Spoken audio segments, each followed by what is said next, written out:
Hello and welcome to Read All About It, the podcast where people talk about their favourite and not so favourite books. Join me, Paul Cuddihy, as I take each guest on the literary journey of their life, from their most cherished childhood read and a book they'd recommend to anyone, to the book they couldn't be paid to read again, and much more in between. So listen, enjoy, subscribe and spread the word about the Read All About It podcast.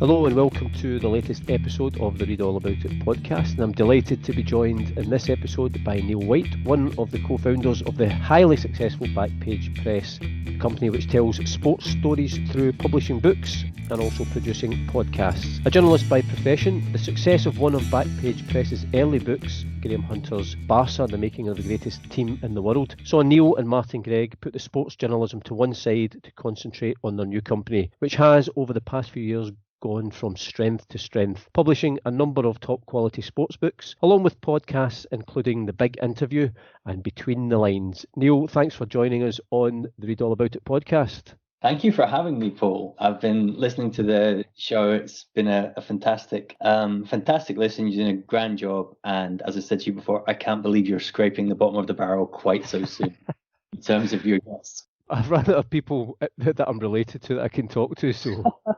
I mentioned, obviously, your work with Martin Greig, who was a previous guest on the podcast, in terms of Backpage Press. And one of the great things when I was reading just about how the company came about, almost like a conversation in a train journey back from Manchester to Glasgow with the two of you. But in it, you mentioned you had all these great ideas for sports books that you couldn't, either they weren't great ideas or you couldn't get a publisher, which was the kind of motivation. Are they still floating about in the ether, or are they completely parked to one side? That's really funny. Like literally this morning, I've been sort of pottering about with one of those ideas that were in my folder on the desktop of my computer for many, many years. I mean, it's 10 years now since Martin and I, and Jim Porteous, who was sort of our third partner originally, it's been 10 years since we started Backpage. And before then, I'd actually got a literary agent. I'd sort of convinced this one other person that some of these ideas were worth investing some time in, but we never could find a publisher for any of them. But yeah, at least one of them, has sort of never really left the back of my mind. And I was toying around with some ideas of turning it into a podcast this very morning. That's quite spooky, actually. Yeah, it's always, I would say that every few weeks I would think about it. And every few months I would semi-pitch it to Martin, because we never start anything that, we don't both sort of completely buy into, because whether it's a book or a podcast, the way that we work, we are really all in for, sometimes 6 months, sometimes a year, sometimes longer on any one project. So we both really have to be completely sold, we have to be completely bought into it. And so every few months I'll raise this 10-year-old idea and Martin will find a new polite way to decline.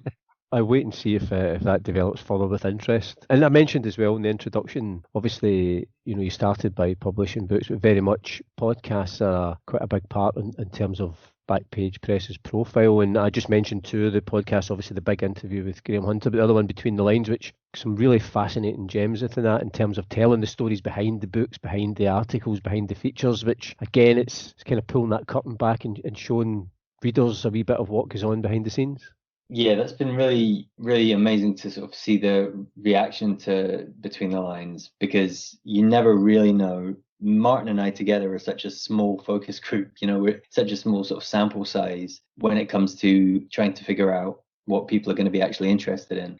We've spent probably many, many man days in the office. At the time, it sort of felt like wasted hours, but it wasn't really, talking about long reads or documentaries or books that we've read on sport. You don't really just talk about the content, especially with our background in journalism. We would always talk about the process as well, and we'd have those conversations with writers when we met them, whether it was about a project that we were hoping to work together on or just socially.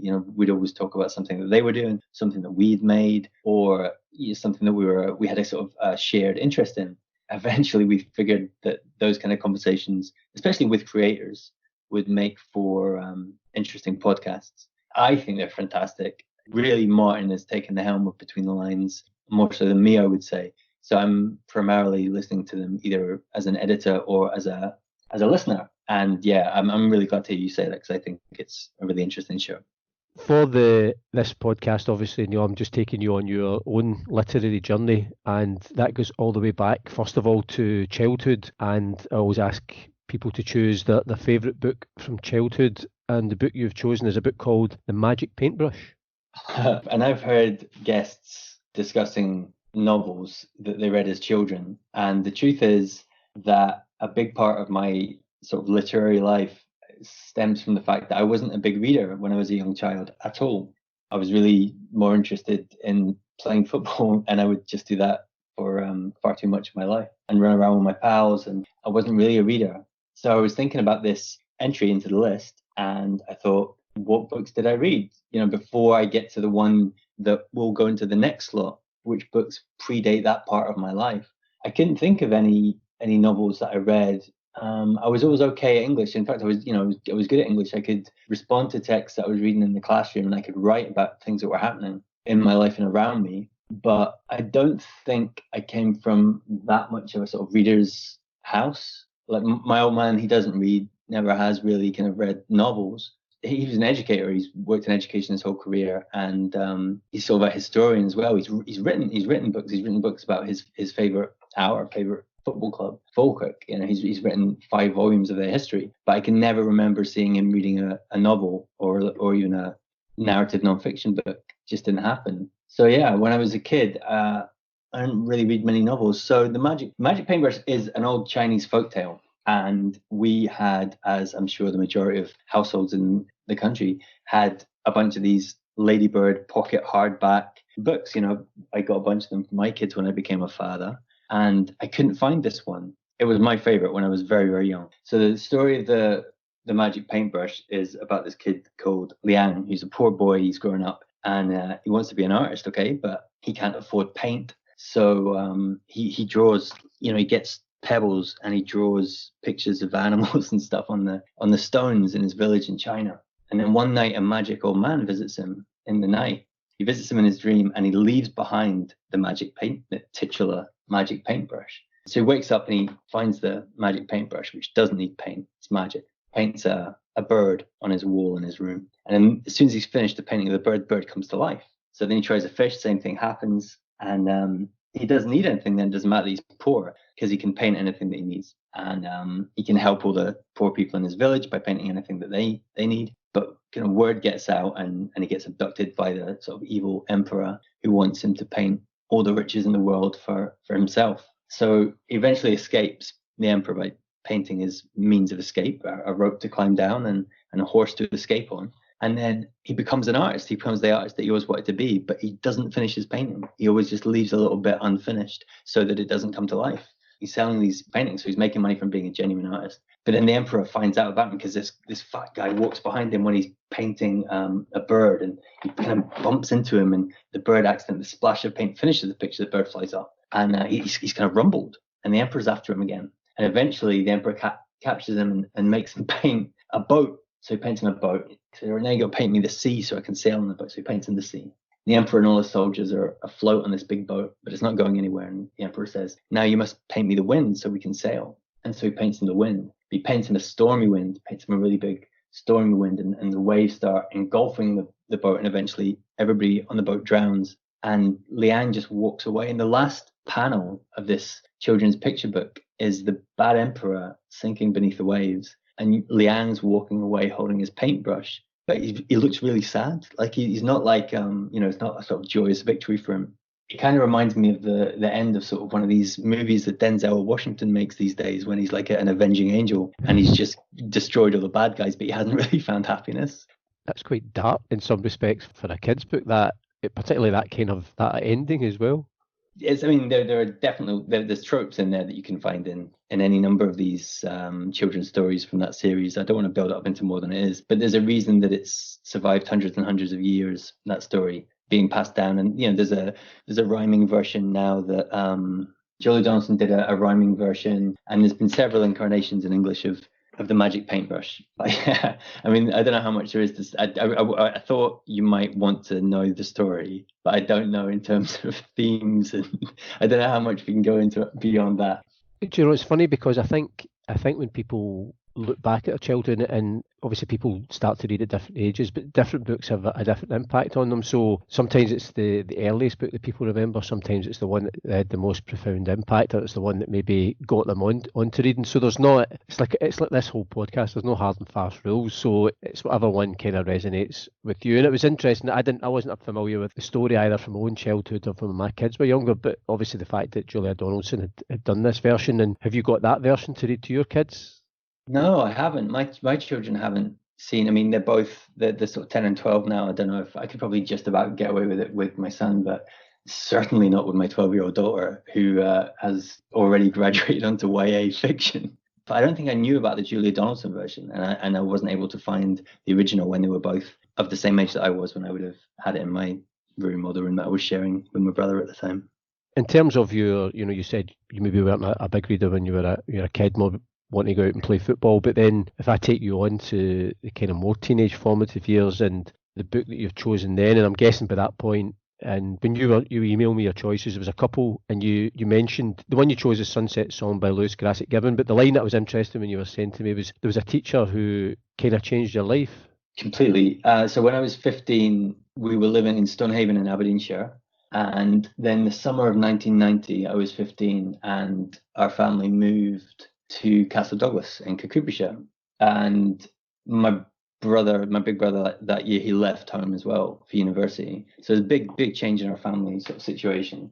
I started at this new school, and straight away, this English teacher, Philip Oswald at Castle Douglas, he sort of, right from the start, saw that I had, I don't know, he pushed me, he pushed me, and he sort of challenged me to read more and write more right from the start. And I don't know if you've got the complete library of Forever at your fingertips. I don't know how you choose which books to recommend to people, but he gave me On the Road by Jack Kerouac to read one summer. And then as a class, I remember he chose for us Sunset Song, which was his favorite book.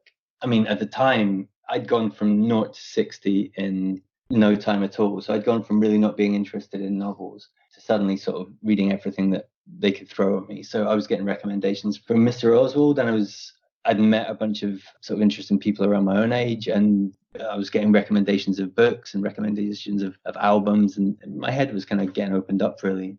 But yeah, those two books. On the Road was perfect for me at that time, and then Sunset Song is a book that stayed with me. I've got both. I've got copies of both of those books still, many copies actually of both. Sunset Song is the one definitely that stayed with me.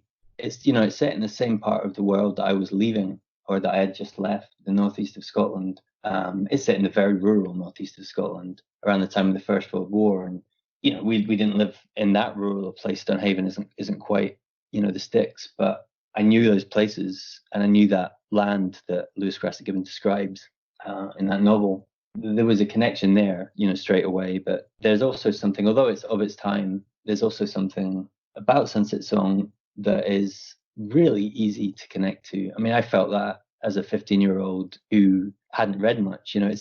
It's a classic, right? But it's not a book that keeps you at a distance, I don't think. Because what I love is, that idea that not everybody's lucky enough to come in contact with an English teacher who obviously not only just has a passion for literature, but obviously knows his audience as well. There must have been, particular reason why he would have chosen that book for a class, but then that particular reason why he sees that something like On the Road, for example, would resonate with you at that particular age. And that's something that if you're able to do that as a teacher, you're imparting that love of literature to somebody for the rest of their life, really. And that's a kind of gift that they're passing on. Incredible. I mean, I don't know if I've spoken to a lot of people about this guy, and an incredible amount of people who I had that sort of conversation with have had a teacher in their life. There's always one name that, not always, but there's often one name that springs to mind. And they'll say, oh, there was this guy, there's this teacher, and they'll speak about, their teacher. I'm 45 years old now, and every now and then, every few weeks, like he'll come into my mind, because if we hadn't moved down there that summer, and if I hadn't met him, it's 100% that I would have done something entirely different with my life. Yeah, it's an incredible influence that a teacher like that can have on you. Did you ever go back to school at all after you'd finished, or is that just one of those things that, once you leave school, that's it, you leave that behind? Well, it was weird because, we moved that summer and then I left school when I was 17. I left school after my fifth year. So, I was only there for 2 years, and then my parents left to go back to Falkirk, which is where they were from originally, very, very soon after that. So, within 2 years I was gone. And then shortly after that, I had no family ties to return there. So I kept in touch with Philip for a few years, a good few years. So we emailed back and forth every now and again. And then I haven't for a while. I know that he's retired now, but yeah, I don't know why, but maybe I should send him a link to this podcast, Paul.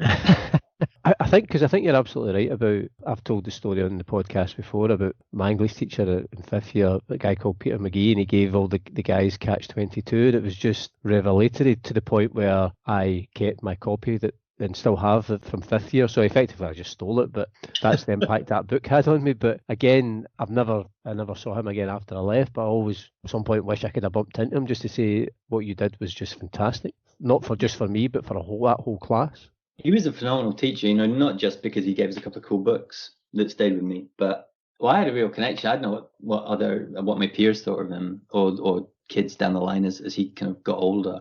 But he was unlike any other teacher I had. He was really kind of direct and sort of challenging at times to his kids. I remember one story that I'll tell you is I remember when the first Gulf War started, and I don't want to get memories mixed up. I was definitely in my bedroom. I had the smallest portable black and white TV in the world that I think my mum had got free with a kettle or something in the early 80s.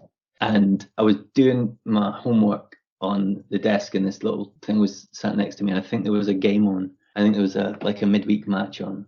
They interrupted it to cover the outbreak of the war, the first Gulf War. Do you remember it was like the smart bomb war, cameras on the missiles going down into Iraq? And so it was pretty late on a midweek night, and we went into school the next day, and obviously there was no internet, goes without saying. So you hadn't really been exposed to much news about it. It would have even been pretty late for the newspapers to get a lead on what had happened. And we went into class that morning, and we all sat down, and Oswald comes in the room, and he's like totally straight faced. He's like, "I can't believe the news." And everyone's sitting there going, "Yeah, the war is pretty heavy." And he's like, "Well, obviously, like, some of you are 16 now, and you guys have been getting called up. You're gonna have to head out to training pretty soon." And we're like, "What are you talking about?" And he spun this line that conscription was had been announced that morning, and that if you were 16, if you're 16 or older, that was it. You're gonna be going to the Gulf. It didn't take that long for him to get rumbled, but he held it together for a good sort of 5 or 10 minutes. It was fairly impressive, and it became a lesson. 5 or 10 minutes. Well, it became a lesson, though. It became a lesson about the differences between previous conflicts and that one, and the right and wrongs of warfare, and you just kind of rolled it into a conversation. Just one final question on Sunset Song. Obviously, that's part of the kind of trilogy. Did you go on and read the other two books in the kind of Scots Quare? I never did, and the reason this is gonna stretch into the next category or two, but the reason is that I've always been a really slow reader, and when I started reading novels, I found that I would read at the speed that I'm speaking to you now. I'm basically reading it to myself in my head the whole time. I've always had a sort of backlog of books to read, and I think one of the editions I have downstairs is of the trilogy, Cloudhow and Grey Granite. I'm pretty sure I haven't read the other two. I'm almost certain that I haven't read the other two. I'm sure I'd remember it. I've never kind of gotten past Sunset Song. To be honest, I think you're not alone. I'm the exact same. I read it a few years after school, but I've never gone on and read the other two. So, Sunset Song, I think it's so perfect anyway. So we can settle on that one. Great. And before we move on, I also just want to say that at the same time, when I was down the road there was a guy a couple of years older than me who gave me a copy of The Bridge by Ian Banks, and that was another game changer. Ian Banks has been my guy basically since then.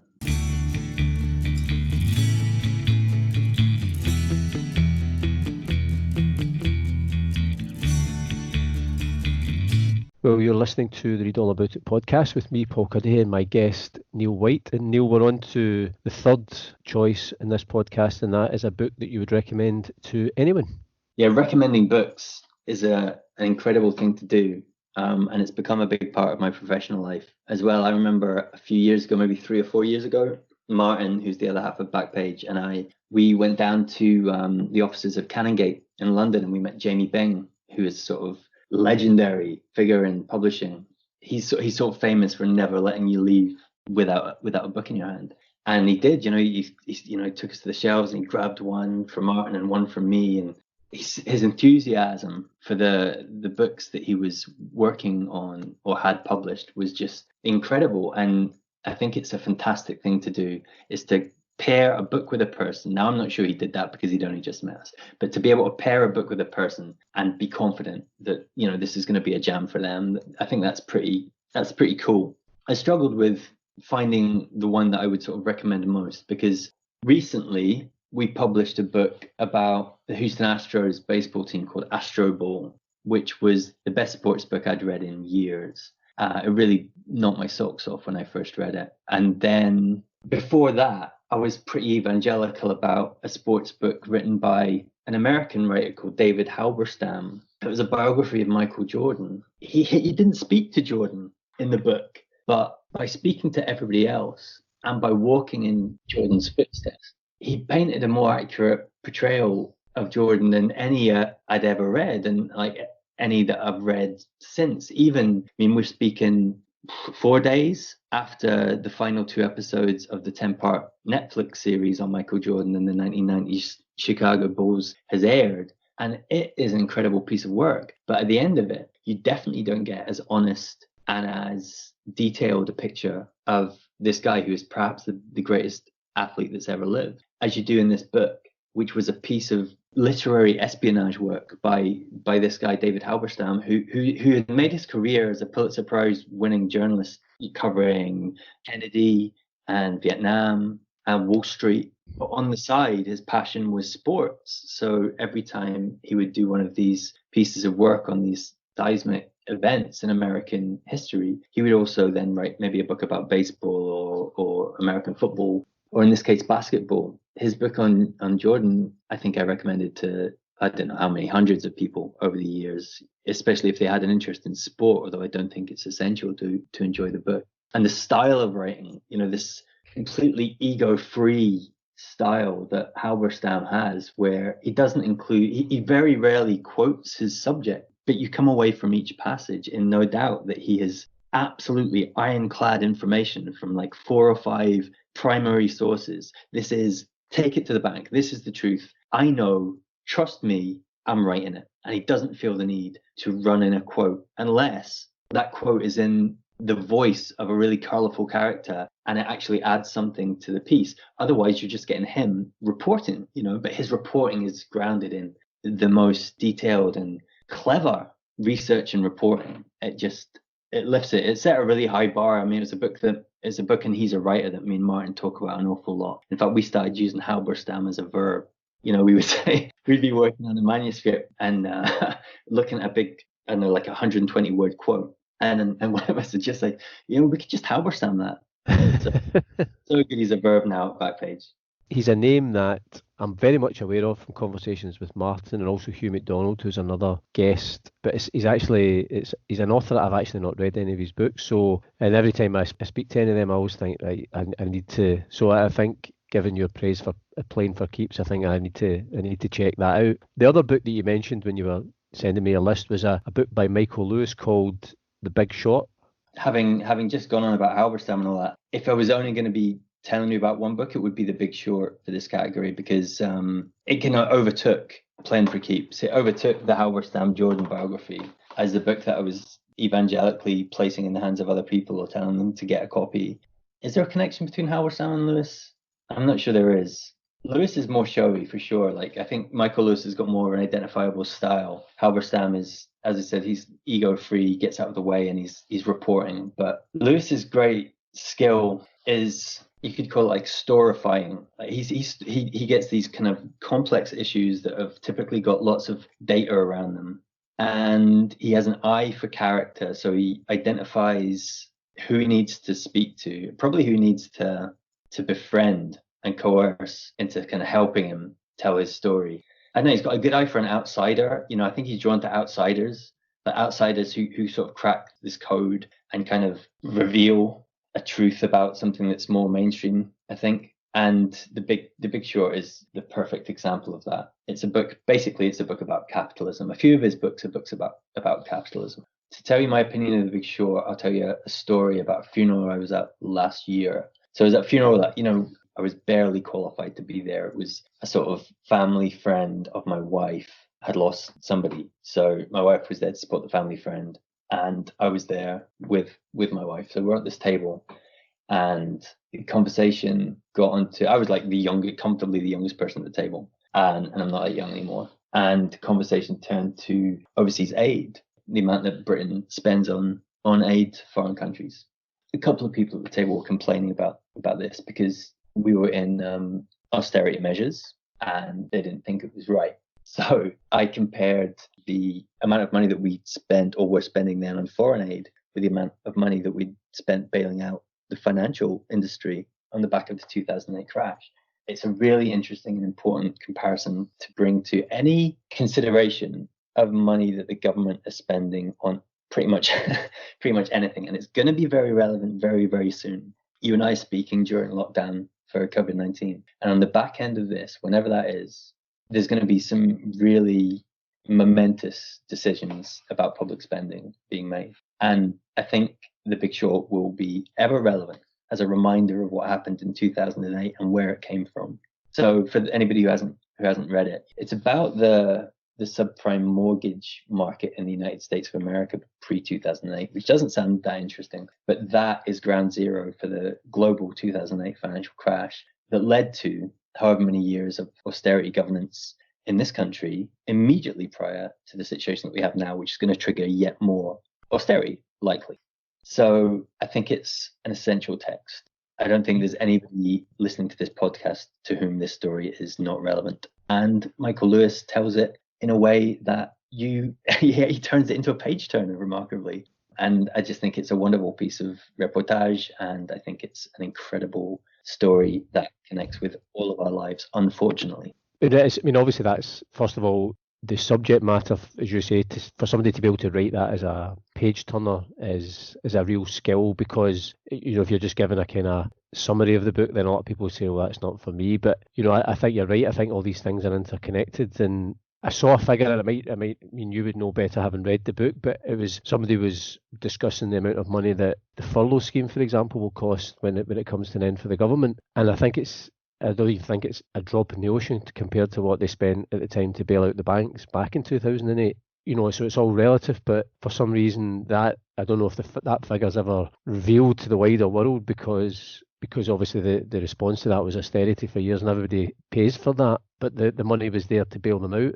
I was watching a brainless comedy called The Other Guys with Will Ferrell and Marky Mark. I can't remember his real name now. Mark Wahlberg. And at the end of this comedy, which is, I'm not going to recommend that movie, but at the end of it, as much as I love Will Ferrell, at the end of it, they show a plot engine in that movie is basically a Ponzi scheme. At the end of it, they show, while the rock song is playing and the credits are rolling, they actually do this little sort of cartoon graphic which explains the effects of these schemes on the American economy, in this case, as a whole. And it's staggering, it's absolutely staggering when you compare it to per capita. So the money that and it runs, it uses the 08 bailouts in that country as an example. So it runs the numbers of the amount that they spent bailing out these financial institutions against what that would mean per capita in the US. And it is unbelievable. And I think if people, if you could have that conversation that I had at the table in the funeral on a nationwide scale, and because it's easy, it's not complicated. You can have that, you can, as Lewis does, you can make this a really, really simple conversation. And if there was a way of doing that on a really national scale, then I think people would be absolutely staggered. It's not a conspiracy theory, it's just what happened. But that does sound like conspiracy theory. The majority of people just didn't engage. Was there a part of you when, you're having that conversation arises at a table of people you don't really know at a funeral, where you're thinking, do I say something or do I just let it go? And then you can't, because you've got this information and knowledge, and you know it'll annoy you later if you go, I should have said something to these people.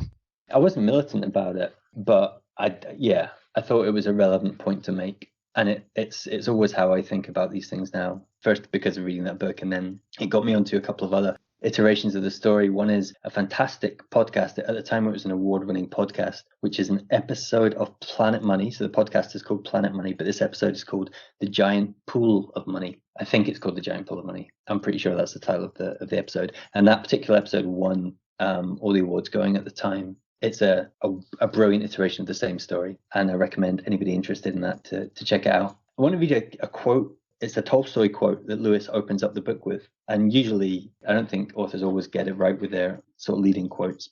But this Tolstoy one's unbelievable to read in 2020. So he says, "The most difficult subjects can be explained to the most slow-witted man if he has not formed any idea of them already. But the simplest thing cannot be made clear to the most intelligent man if he is firmly persuaded that he knows already without a shadow of doubt what is laid before him."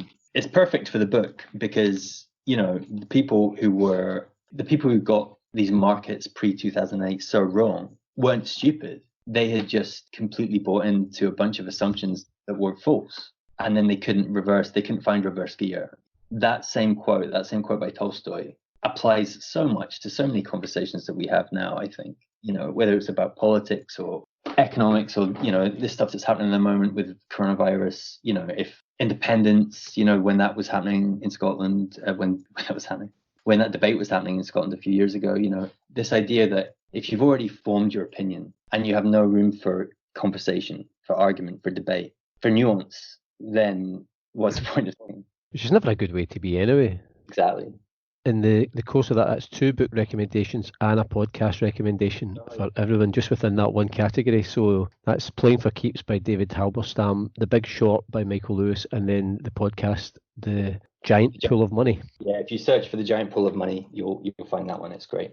That's a raft of recommendations, Neil. So therefore we then take you in the other direction, and it's a book that you would never read again. And the book you chose is Wide Sargasso Sea by Jean Rhys. I don't want to be mean about any book because, it's not nice to be mean. And this isn't about the content. The Wide Sargasso Sea is a perfectly fine book. But the reason I'm choosing this is because it reminds me of a time when books were pretty scary for me. So I'd gone from not reading at the age of 15 to leaving school at 17 and starting to study English Lit along with film and media at the University of Stirling. And the reading list was just, because I read so slowly, the reading list to me was fairly terrifying. And also, I was 17 and I just left home for the first time. I was doing other stuff as well. But I did struggle. I really struggled to keep up with a lot of the reading. And when I thought about that, I decided that I wanted to include one book that I remembered from that time. And Wide Sargasso Sea by Jean Rhys is the one that just popped into my mind. I remembered being at a seminar and just wishing that nobody would ask me anything. And that's no way to be if you voluntarily signed up. I wasn't enforced to study English literature. I'd done so by choice. And I found myself in this situation where I couldn't keep up, and I really was hating being there. Even, during that time, I also read a bunch of stuff that I absolutely adored. Ian Banks, again, would show up to Stirling because that was the university that he'd attended once a year, and that was absolutely phenomenal. But yeah, I remember the Wide Sargasso Sea and that terrifying first year reading list being overwhelming and daunting and making me feel a bit out of my depth, and I probably was a bit out of my depth. So no shade on Jean Rhys and no shade on Wide Sargasso Sea fans out there. At the time, it was burying me. I just remember that reading list kind of burying me. I take it you persevered in terms of your university studies, and did it get better?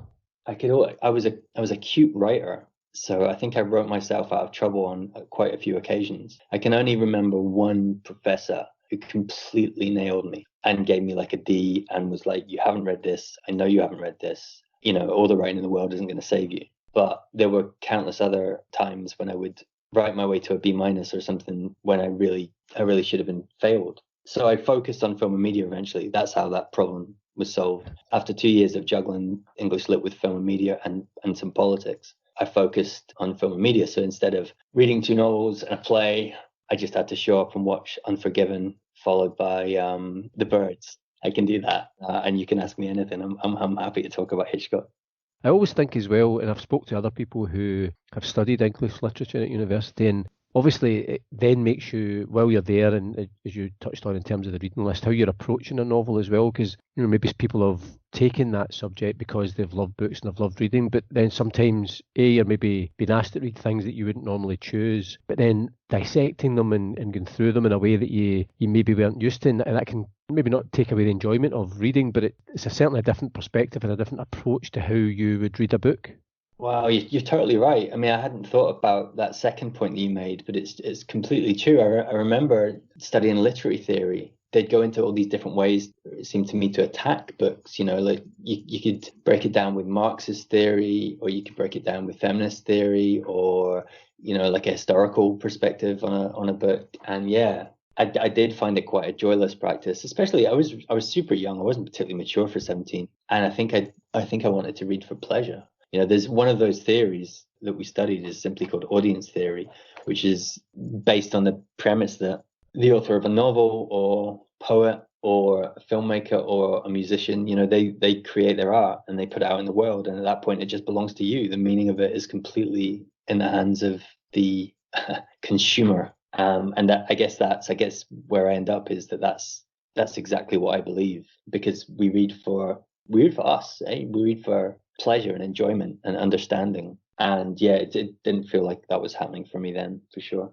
Because the other aspect of that, which I remember having a conversation with Chris Dolan, who's been on a few of these podcasts, and he used to go into workshops sometimes in secondary schools and teaching creative writing. And he expected to go in the English department would be full of teachers, and they'd be talking about the latest novels they'd read, etc., etc. And he was actually surprised at how few of them seemed to read or to read for pleasure. It took him aback, and I wonder whether some of that was because it's part of their job and the way they've kind of been trained to analyse books, then that it's trying to get that balance between the work side of it and the enjoyment side of it.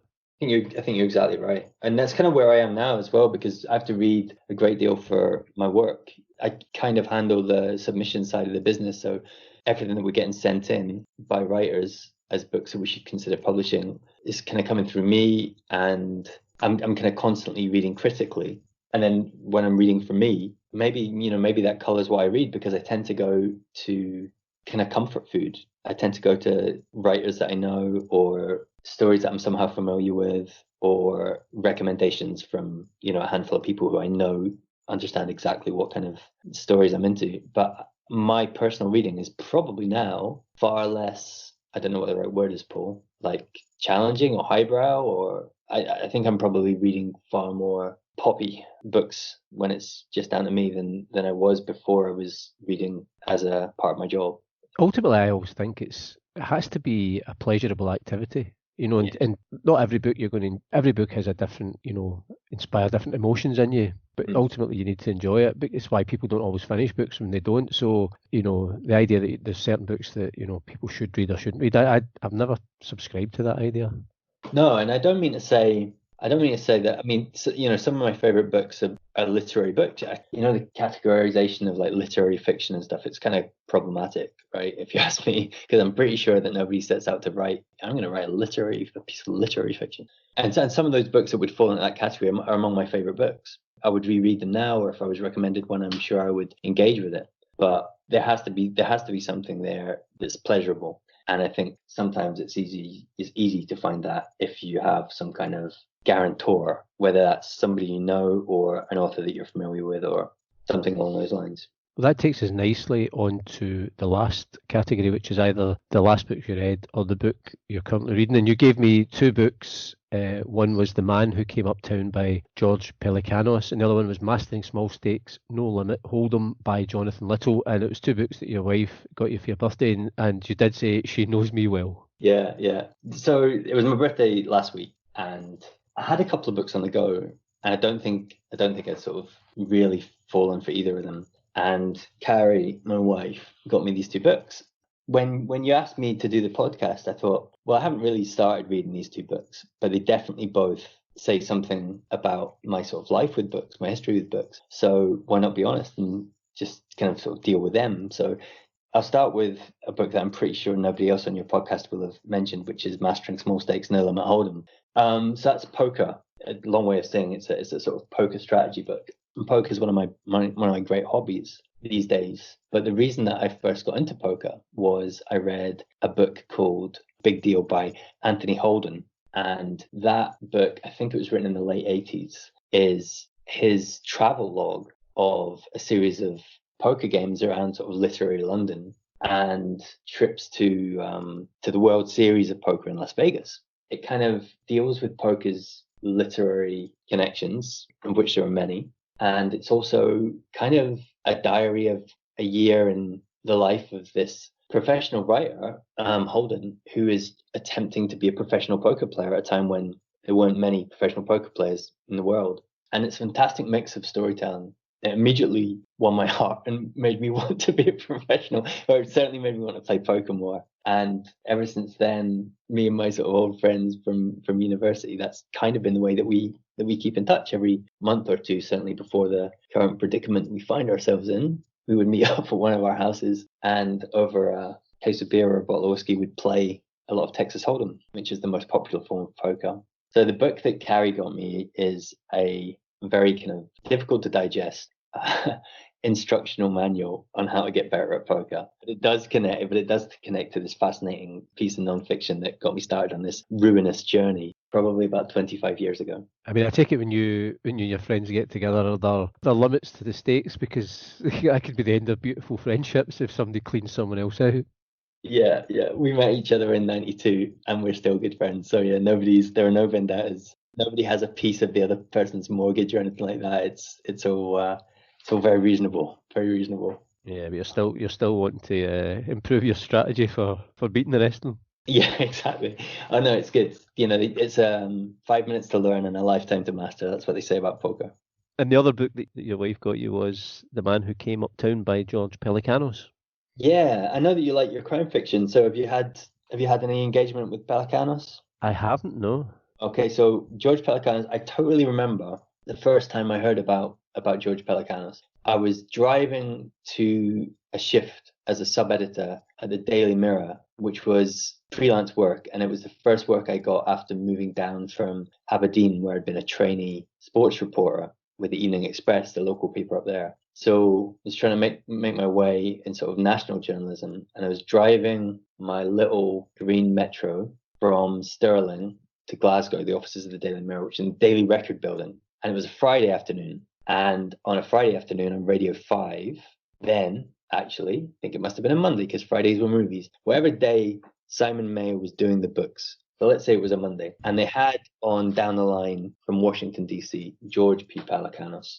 And he's dropped a P now. He was talking about his new novel called Shame the Devil. And it sounded really cool to me. He sounded kind of like you want a hard-boiled crime novelist to sound. Almost a caricature thereof, actually. You know, he was almost doing it too well, almost playing the part too well. But it sounded fantastic. I liked the story that he was describing. He was coming from a place politically that I identified with. I thought to myself, all right, when I come out the other end of this shift, I'm going to look up this book and see if I can get my hands on a copy. And I did, and I loved it, as I suspected that I might. And I've read everything that Pelicanos has written. He doesn't write that often these days because he's become a very successful screenwriter. He was one of the writing team of The Wire, long-running crime drama set in Baltimore. Yeah. Very sort of storied, award-winning sort of box set crime drama. But his crime writing is all based in Washington, D.C. Incredible change of tone over the course of his career. Started out really, really hard-boiled and macho and kind of graphic, and everything would end up in shootouts, brutal shootouts. I loved it. You know, I loved all that stuff. It was great. But now, these days, the last handful of books has definitely been more reflective. They still have their root in the genre, but kind of like a sort of postmodern way. It's definitely kind of there's loads of accountability. There's lots of reflection.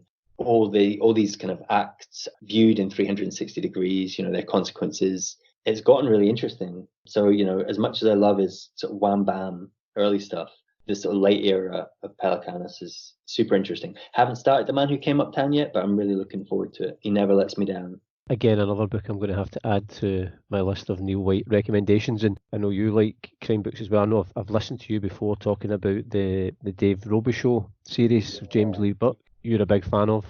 I love them. I love the Robichaux series. In fact, I love James Lee Burke stuff, whichever series that he drops into. But yeah, the Robichaux stuff. Yeah, James Lee Burke's a wonderful kind of literary writer. He's a poet, but he's a poet that operates in crime fiction, in genre crime fiction. And there's something about him, like he's old now. I think he might be in his like mid-80s. I don't think I'm being unkind to him. I think he's in his mid-80s. And he started to repeat tropes and even plot points in his books quite heavily. And I love it. It's like he's using archetype, but he's just taking it to the next level. I don't know. He's a wonderful writer. I love it. Have you read much James Lee Burke? I've read about 3 or 4 of the Robichaux books, yeah. So, which was why when I remember listening to you before talking about it, I thought it was really interesting just to kind of try and dissect that character, those books, No, I think he's great. One thing I would say about the Robichaux series, and this kind of obviously I'm really, really interested in audio because we've really got one foot in publishing now and one foot in audio production. And I don't think those two areas are distinct at all. I think there's a lot of crossover. And the Robichaux books are fantastic audiobooks. They're read by an American actor called Will Patton, who he's one of those guys, if you saw him in a movie, you'd be like, oh, yeah, I know that guy. Oh, he's that, and I know he was in this film and this film and this film. And he was always like the fourth billing. He's always the fourth guy. He's not the star, he's not the supporting star, he's not the other person, but he's the fourth in the cast list. So he's a fairly recognizable face if you saw him. And when I would love to interview Will Patton about his audiobook readings of the Robichaux series, because I know he must have taken absolutely ages setting it up in his head how he's going to do it. Because the Robichaux series is written first person. So it's narrated essentially by the character of Dave Robichaux. And he's gone into this character like he was given a part in a Sam Peckinpah movie or something. He's really decided to construct this character. This weary New Orleans detective. And then he changes up because he's got to do all the other characters too. So he's changing up for this other character, and then he's changing up for this guy. This character's a female. He's going to go there too. And then there's like an old black dude. He's going to be an old black dude as well. So it's a fantastic feat. And he does it. So I think they're among my favorite audiobooks, the Robichaux ones, because he's so skilled. I would say it's between the Robichaux series of audiobooks and Alan Partridge's audiobooks, which are read by Alan Partridge to great comic effect. Well, if Will Patton is listening to this podcast, then get in touch and we'll put you in touch with Neil White. Sadly, Neil, we've just about come to the end of this podcast. If anybody wants to kind of reflect on Neil's book choices, you can go to my website, www.paulcuddihy.com. Each of the guests have their own individual page where I've just listed all the book choices they've made, just if you want to try and follow up on those recommendations. But it's been a real joy sitting talking to you via the wonders of Skype about books, Neil. Thank you so much for having me. We've had an absolute blast, Paul. Thank you very much. Thanks for listening to the Read All About It podcast, and I'd love to hear what you thought about it. You can get in touch via Twitter at ReadAllAbout20, on Instagram at ReadAllAboutItPodcast, or you can send an email to readallaboutit@paulcuddihy.com. If you've enjoyed the podcast, subscribe, leave a review and spread the word. If you haven't enjoyed it, say nothing to anybody. But I do hope you can join me, Paul Cuddihy, next time on the Read All About It podcast. And in the meantime, keep reading.